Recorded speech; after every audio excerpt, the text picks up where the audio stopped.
Good morning to all of you. Welcome to my channel. Dictation start होगी 5 second बाद, जिसकी speed रहेगी 100 word पर मिनट। स्टार्ट। हमारे देश में नदियां केवल बहते जल का प्रवाह ही नहीं है, बल्कि इनका सांस्कृतिक, सामाजिक और आध्यात्मिक महत्व भी है। नदियों को दूषित होने से बचाने के लिए समय समय पर सुप्रीम कोर्ट से लेकर नेशनल ग्रीन ट्रिब्यूनल एनजीटी तक ने सरकारों को फटकार भी लगाई है। करोड़ों रुपए नदियों को प्रदूषण मुक्त करने के नाम पर खर्च हो चुके हैं, लेकिन अभी तक कोई भी सरकार यह दावा करने में समर्थ नहीं हो पाई है कि उसने अपने यहाँ से बहने वाली नदियों को प्रदूषण मुक्त कर दिया है। कारण साफ है, नदियों को प्रदूषण मुक्त करने के लिए बनाई जाने वाली योजनाएं धरातल पर कम ही उतर पाती हैं। नदियों को प्रदूषित होने से रोकने के लिए कानून कायदे या तो बनते ही नहीं, और यदि बनते भी हैं तो उनकी पालना सुनिश्चित करने की किसी को फिक्र होती ही नहीं है। पैराचेन। प्रदूषित होती जा रही नदियों को लेकर उठ रही चिंताओं के बीच दिल्ली सरकार ने भारतीय मानक ब्यूरो BIS के मानकों के अनुरूप नहीं पाए जाने वाले साबुन और डिटर्जेंट की बिक्री, भंडारण और परिवहन पर रोक लगा दी है। विशेषज्ञों का कहना था कि रंगाई उद्योगों, धोबी घाटों और घरों में इस्तेमाल होने वाले अमानक साबुन व डिटर्जेंट यमुना में जहरीला झाग बनने की बड़ी वजह है। दिल्ली सरकार ने यमुना नदी में प्रदूषण की रोकथाम के प्रयासों की जो पहल की, उसका स्वागत किया जाना चाहिए। भले ही ग्रीन ट्रिब्यूनल के निर्देशों के बाद सरकार हरकत में आई है, न केवल डिटर्जेंट व साबुन बल्कि यमुना गंगा के साथ नदी किनारे बसे तमाम शहरों के उद्योगों का अपशिष्ट भी नदियों को प्रदूषित करने के लिए जिम्मेदार रहा है।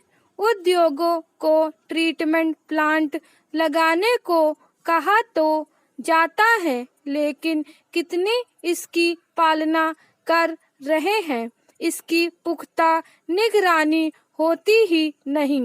भयावहता का अंदाजा केंद्रीय प्रदूषण नियंत्रण बोर्ड के इस आकलन से लगाया जा सकता है कि देश की 450 में से 350 नदियां प्रदूषित हैं। 10 साल पहले यह संख्या 121 ही थी। पैराचेंज। एनजीटी ने दिल्ली सरकार को ये भी निर्देश दिए हैं कि वह घटिया साबुन व डिटर्जेंट के इस्तेमाल से होने वाले नुकसान को लेकर भी जन जागरूकता अभियान चलाएं। न केवल यमुना बल्कि दूसरी तमाम नदियों में दूषित जल की समस्या कम नहीं है। कोई एक प्रदेश प्रतिबंधात्मक उपाय करे, इतना ही काफी नहीं। नदियों को प्रदूषित होने से रोकने के लिए सरकारों को तो ठोस कदम उठाने ही होंगे। जनता को भी इन प्रयासों को सफल करने में भागीदार बनना होगा। नदियों को साफ रखने के अभियानों में धन का सदुपयोग हो, यह भी देखना होगा। स्टॉप। नेक्स्ट स्टार्ट होगी 5 सेकंड बाद, जिसकी स्पीड रहेगी 100 वर्ड पर मिनट। स्टार्ट। पिछले कुछ समय से लगातार जिस तरह पेट्रोल और डीजल की कीमतों में बढ़ोतरी हो रही है, उसे देखते हुए यह आशंका पहले ही जताई जा रही थी कि इसका असर बाजार में मौजूद सभी जरूरत के सामान पर पड़ेगा ही। अब खुदरा महंगाई का जो ताजा आंकड़ा आया है, उससे साफ है कि न सिर्फ पेट्रोल और डीजल की कीमतें लोगों की पहुंच से धीरे धीरे दूर होती जा रही हैं, बल्कि खाने पीने के सामान की खरीदारी को लेकर भी बहुतों को सोचना पड़ रहा है। गौरतलब है कि कच्चे तेल और विनिर्मित वस्तुओं की कीमतों में इजाफे की वजह से थोक मूल्य सूचकांक पर आधारित महंगाई की दर मई में बढ़कर रिकॉर्ड उच्च स्तर 12.94% पर पहुंच गई, जबकि सिर्फ साल भर पहले मुद्रास्फीति 0 से 3.37% नीचे थी। इसके साथ साथ खाने पीने के सामान की कीमतें भी तेजी से बढ़ी हैं। खास तौर पर रोजमर्रा के खाने पीने में उपयोग की सबसे जरूरी चीजों के दाम भी बेलगाम होते जा रहे हैं।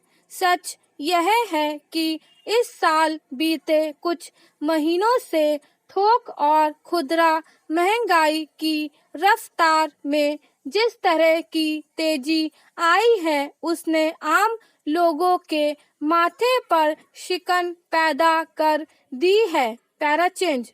सरकार ने भारतीय रिजर्व बैंक को खुदरा मुद्रास्फीति की दर 2% की कमी या वृद्धि के साथ 4% पर कायम रखने की जिम्मेदारी दी हुई है।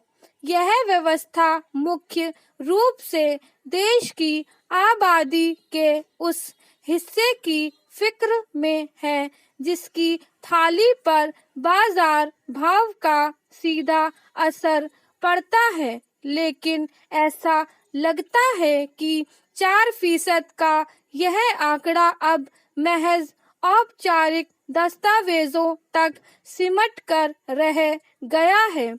अंदाजा इससे लगाया जा सकता है कि खुदरा महंगाई दर मई में उछल कर 6.3% पर पहुंच गई।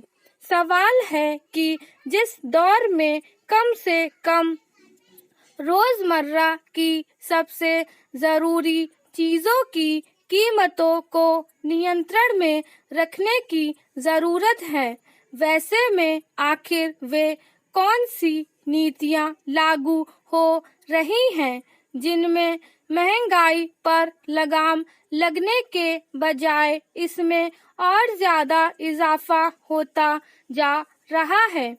एक और पेट्रोल का दाम कई राज्यों में 100 रुपए प्रति लीटर से पार कर चुका है, तो डीजल भी इसके करीब है। वहीं खाने पीने की लगभग सभी वस्तुओं की कीमतों में बेलगाम बढ़ोतरी ने आम लोगों के सामने बहुस्तरीय चुनौती खड़ी कर दी है। Para change. यह किसी से छिपा नहीं है कि पिछले लगभग 1.5 साल से ज्यादातर लोग गंभीर आर्थिक मुश्किलों से जूझ रहे हैं।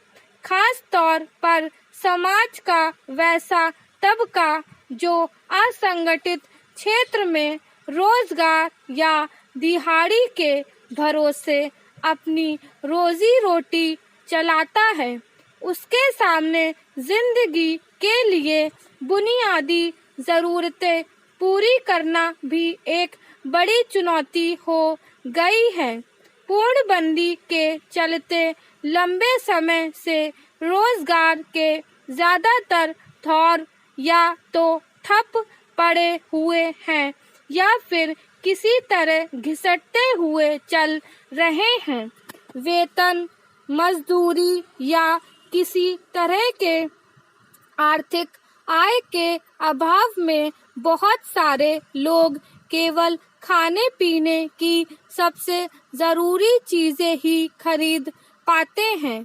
इनमें से भी बहुतों को तो पेट भरने के लिए भी दूसरों की मदद पर निर्भर होना पड़ा है।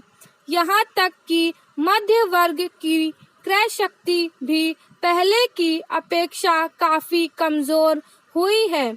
ऐसी स्थिति में महंगाई की चौतरफा मार झेलना सबके लिए आसान नहीं है। जाहिर है अब यह सरकार पर निर्भर है कि वह बाजार में महंगाई के स्तर को कम करने से लेकर लोगों की आर्थिक स्थिति को पटरी पर लाने के लिए क्या करती है। स्टॉप।